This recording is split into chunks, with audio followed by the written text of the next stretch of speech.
En effet, au poker, plus l'adversaire est capé et plus vous pouvez utiliser des gros bet sizing. Alors si vous jouez des joueurs compétents, vous avez déjà dû vous retrouver dans ce genre de situation. L'astuce, c'est pas de bet n'importe quoi turn pour pas vous retrouver capé river. Non, au poker, c'est tout à fait normal d'être capé. Il faut juste savoir comment réagir, quelle combinaison privilégier quand toute notre range n'est au final qu'un bluff catcher. Donc pour illustrer tout ça, j'ai pris un coup qui arrive très souvent et qui nous est déjà tous arrivé. Donc on est bouton contre grosse blinde, 30 blindes deep. On raise call, le flop vient valet 10-2 avec un flush draw.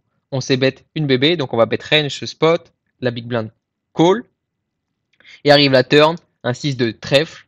Donc forcément sur ce 6, comme on a une range très wide au flop, on arrive avec beaucoup de mains moyennes. Et donc la plupart du temps, ça va faire check. Vous la connaissez. Et donc, en river, on arrive avec une range au bouton qui est très capée contre une range en bébé qui est plus ou moins uncapped. Donc, il a quand même des mains fortes puisque il va équilibrer flop, il va pas raise toutes ses bonnes mains. Et donc, qu'est-ce que la big blind va faire? La big blind va faire tapis pour 400% du pot river. Alors, comment on se débrouille vs ça? C'est le sujet de la vidéo. Et nous voici donc sur GTO Base pour reproduire le spot et aller comprendre les interactions. Donc on était sur valet 10, 2, turn 6, river 5.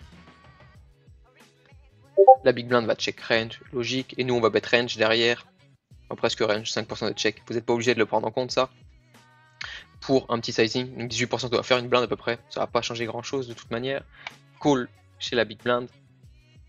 Et turn, vous allez voir qu'on a une grosse proportion de check. Donc 55%. Pourquoi on a une grosse proportion de check? Tout simplement parce qu'on a une range très wide. Et donc si on a une range très wide, on a beaucoup de mains moyennes. Et moins de mains fortes en proportion que si on était hijack, low jack. Donc plus de check. Et vous voyez que As-10, Roi-10, Dame-10, c'est des mains qui sont check haute fréquence. On a aussi quelques valets qui check, une logique pour protéger notre range. Mais ce qui est important ici, c'est de checker vos 10. La population ici bet trop As-10, Roi-10, qui nous fait des bluff catchers parfaits river. Et en plus de ça, même si la big blind a call, le flop a seulement call et pas check raise, il lui reste des mains plus fortes que les 10x. Et si vous ne checkez pas ces mains, bah vous allez arriver avec une range encore plus faible river que celle avec laquelle vous êtes censé arriver. Donc ce sera encore plus facile de vous exploiter. Donc check. Et river, vous voyez qu'il y a du très gros sizing, forcément, vu qu'on est très capé en face. Et le solver a un value, même valet 4, ici vous voyez, pour un gros size. Donc tapis chez la bébé. Et nous, on arrive à ce qui nous intéresse, la situation de bluff catch, où au final toute notre range n'est qu'un bluff catcher. Pourquoi toute notre range n'est qu'un bluff catcher? Tout simplement parce que on ne bat pas de value N. Alors, à part avec 10-10 et valet 5 qui fait 2 paires, le mec en face va jamais value un 10 pour ce sizing. Donc forcément, toute notre range ne bat qu'un bluff arrivé river. Et ce qui est très intéressant dans les situations où toute notre range n'est qu'un bluff catcher, c'est qu'il va y avoir 3 facteurs très importants à prendre en compte. Le premier facteur, ça va être de bloquer à minima la value range de l'adversaire. Et dans ce spot, ça va être compliqué de bloquer la value range parce qu'il nous reste plus de valets, forcément. Donc à part quand on aura un 2 et un 6 qui va bloquer quelques doubles paires, on va pas pouvoir bloquer tant que ça la value range de l'adversaire. Donc ce qui va nous intéresser, ça va être le facteur numéro 2, qui est de unblock, donc de ne pas bloquer les bluffs de l'adversaire. Et pour ne pas bloquer les bluffs de l'adversaire, bah forcément, il faut arriver à les déceler. Et pour ça, on va revenir au flop. En effet, ce qui va nous intéresser au flop, ça va être de repérer toutes les mains de l'adversaire qui flottent et donc qui vont composer sa range de bluff arrivé-river. Donc les mains qui flottent, ce sont les mains qui callent le c-bet et qui n'ont pas de paire tout simplement, donc des draws. Qu'est-ce qu'il a comme draw? Il va avoir les flush draws, les open-ended, les gut shots et les quelques mains qui ont backdoor straight, une over, pique par exemple, comme les mains comme roi 8. Et donc qui va avoir roi 8, roi 9, dame 9, dame 8, vous voyez, 9 8, 9 7. Ici, il va même avoir les dames 7 backdoor, vous voyez, qui ont une over, backdoor straight, un peu comme roi 8. Les lots dame X ici, pareil, même concept. Et les flush draws, forcément, 7-6, 7-5, 6-4, 5-3. Donc les plus low, puisque les high, il va raise. Vous voyez As-3 de pique, ça raise. De toute manière, on va pas se concentrer sur les As-X, puisque le solver ne va pas bluff beaucoup d'As-X river, puisque ça a un minima de la showdown value. Donc toutes les mains qui nous intéressent, nous, ce sont les mains que j'ai mentionnées, donc qui entourent le valet et le 10, donc qui wrap, ou les flush draw, et qui arrivent forcément river et qui sont d'excellents bluffs. Et enfin, le troisième facteur à prendre en compte dans les situations de catch, ça va être la MDF, donc la minimum defense frequency. Et là, tu vas me dire, mais Alex, c'est quoi la MDF? Et bien, tu vas voir, c'est pas si compliqué que ça. Donc, la MDF, ou Minimal Defense Frequency, en anglais, c'est la défense minimale requise face à un bet sizing pour éviter la profitabilité de votre adversaire. Donc, en gros, c'est le pourcentage de temps que vous devez défendre face à une certaine mise. Prenons un exemple. Si l'adversaire river mise pot, donc qu'il mise 1 dans 1, il risque 1 pour gagner 2. Okay, donc, il a besoin que son play passe 50% du temps à minima pour que ce soit profitable. Forcément, si vous foldez plus, il aura tout intérêt à overbluff puisque c'est super rentable. Donc c'est assez logique, mais c'est assez difficile in-game à faire puisque défendre 50% de sa range, dans certains cas, c'est assez dur. Et spécifiquement dans le cas qu'on va voir aujourd'hui, l'exemple que j'ai pris, l'adversaire mise 400% du pot au river, donc il mise 4 dans 1, donc il risque 4 pour gagner 5, donc il a besoin que son play passe 80% du temps. Donc vous, à l'inverse, qu'est-ce que vous devez faire? Vous devez défendre 20% du temps, et vous allez voir que ici, c'est très très dur d'aller défendre 20% de sa range, et surtout quand on est capé.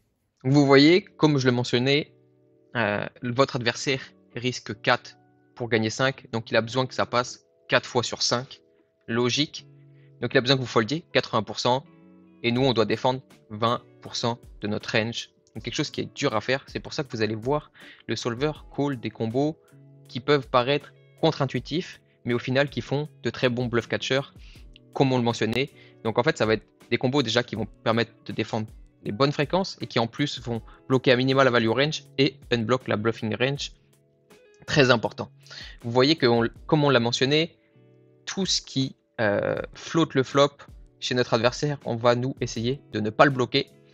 Donc, il va falloir faire attention à la force. Il va falloir ne pas prêter attention à la force absolue de notre main. Donc, les mains comme Dame 10 ici, qui pourraient paraître être de bons bluff catchers, ça ne va pas l'être forcément, puisque la Dame, c'est une très mauvaise carte qui va bloquer les bluffs chez notre adversaire. Le 9 et le 8 vont être aussi des mauvaises cartes. Vous voyez, le 9 de pique, surtout très mauvaise. Quand on a 19 avec le 9 de pique, on fold pur. Tandis que quand on a le 9 de carreau, on call un peu plus. Même si le 9 de carreau, ça bloque quelques bluffs, on va, en fait, on va pas pouvoir être très sélectif puisqu'on doit quand même défendre un peu notre range. On arrive avec une range tellement weak river qu'il faut qu'on call quand même des combos. Et donc on peut pas se payer le luxe d'unblock tous les bluffs ici. On va forcément devoir call des combos qui sont un peu marginaux. Vous voyez, c'est pour ça que c'est mixé. On les call à fréquence, on les fold à fréquence. C'est des combos qui sont vraiment EV0 ici, qui rapportent pas du tout d'argent. Notre top de range, j'ai pas mentionné, mais c'est logique, As-10, Roi-10. Ici, c'est nos meilleures mains, River avec Valet 5 et Paire de 10. Donc on doit évidemment call ces combinaisons. Et on va aller dans les combinaisons qui paraissent moins intuitives, comme des mains type 6-4 de cœur, 6-4 de carreau. Vous voyez que c'est des calls purs. Et là, c'est des combos qui vont être très EV+. Pourquoi? Avec le 6, tout simplement, on va bloquer des mains comme 10-6, Valet 6, donc qui sont des value end chez notre adversaire. Et surtout, quand on a le 4 de cœur ou le 4 de carreau, on ne bloque aucun bluff. Donc on ne bloque pas les piques et on ne bloque pas les open-ended, les gutshots et les backdoor straight qui ont float le flop. Donc ça ici, 6-4 de cœur, c'est un combo parfait à bluff catch. Vous voyez que 6-4 de pique, par contre, c'est un pure fold, logique. On bloque le 4 de pique, donc, qui est une très mauvaise carte, vu qu'on va bloquer les mains comme 7-4 de pique, 3 et 4 de pique. Bref, je ne vais pas tous les énumérer, vous avez compris le principe. Vous voyez qu'on call aussi des 2x un tout petit peu. Il n'y a pas besoin d'aller chercher ici les 2x, vu qu'on a déjà d'autres mains. Vous voyez que paire de 3 sans pique, c'est aussi un call. Très bon combo en fait. Ici, qu'on est paire de 3, comme je le disais, il faut prêter attention à la force relative. Ici, avec paire de 3, on bat exactement les mêmes mains qu'avec 6-4 et on bat exactement les mêmes mains qu'avec Roi 10. En fait, que vous ayez Roi 10 ou paire de 3 ici, contre la range de l'adversaire, ça a exactement la même force Et donc, ce qu'on veut essayer de faire, c'est de ne surtout pas bloquer les bluffs. C'est pour ça que le 3 de pique, c'est fold. Et quand on n'a pas le 3 de pique, on call, tout simplement. Vous voyez qu'on call des mains comme As-6, aussi logique. As-6 qui est un bon combo. Même avec l'As de pique, vous voyez, même avec l'As de pique, c'est cool. Pourquoi avec As-X de pique, c'est cool? Mais parce que le solver va pas beaucoup bluff. As-X de pique, c'est pas une bonne combinaison à bluff. Donc forcément, tout ce que je mentionne ici, c'est des choses qui sont théoriques. Ça va de soi que si le mec en face ne bluffe pas, on va jamais essayer de prêter attention à notre fréquence de défense et on va juste catch quelques combos. Forcément, si le mec il bluffe jamais, on n'a pas besoin d'aller catch, en fait, on va juste fold 100%, c'est logique. Pour prendre l'analogie du pierre-feuille ciseau, si le mec en face, au lieu de faire 33% du temps ciseau, 33% du temps feuille, 33% du temps pierre, il fait 100% du temps pierre, on va pas s'amuser nous à s'équilibrer. Okay, donc contre les adversaires déséquilibrés, on n'a pas besoin de s'équilibrer. Ici, je mets en lumière simplement les concepts pour jouer contre des joueurs qui sont compétents et qui comprennent ce qui se passe dans le jeu. Et surtout, ne pas vous faire complètement défoncer dans les situations où vous êtes capé et essayer de capter un peu les concepts. Pour récapituler, du coup, dans les situations de bluff catch, toujours prêter attention à nos combinaisons, être très sélectif sur les bloqueurs et les unblockers qu'on a sur la range de l'adversaire. Je répète les 3 facteurs. À minima, bloquer la range de value de notre adversaire.